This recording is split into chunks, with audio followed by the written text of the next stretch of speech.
Azərbaycan Dövlət Neft Akademiyasında törədilən terror hadisəsindən 5 il ötür. 2009-cu il aprelin 30-da səhər saatlarında Azərbaycan Dövlət Neft Akademiyasının Bakı şəhəri Dilarə Əliyeva küçəsi 227 ünvanında yerləşən 2-ci korpusuna daxil olan Gürcüstan vətəndaşı 1980-ci il təvəllüdlü Fərda Qədirov binanın 1-ci mərtəbəsindən 6-cı mərtəbəsinədək qarşısına çıxan şəxslərə Makarov tipli tapançadan atəş açıb. Qədirov hadisə zamanı 12 nəfəri öldürüb, 13 nəfəri yaralayıb. Sonra özünü də öldürüb.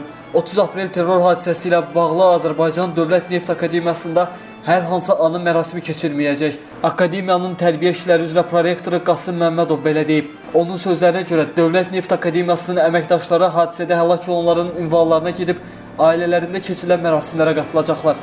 Yalnız bununla kifayətlənəcəklər. Universitetdə hər hansı bir anın mərasimi keçirilməsinə ehtiyac olmadığını vurğulayan prorektor buna səbəb kimi hadisədən 5 il keçməsinə əsas gətirib. O vaxt oxuyan tələbələr artıq məzun olublar. İndiki tələbələrə isə əlavə qorxu və həyəcan yaşatmağa lüzum görmürük.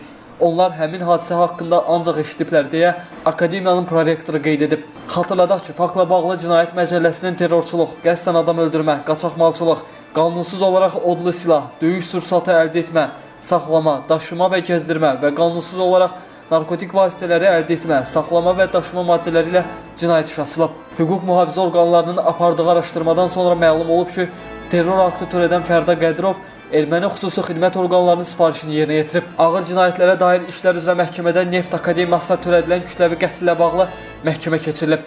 İşlə bağlı Cavidan Əmirov, Nadir Əliyev, Arif Qabulov və Nəcəf Süleymanov cəzalandırılıblar. Onlardan Arif Qabulov 11 il müddətinə, digərləri isə ömürlük azadlıqda məhrum ediliblər.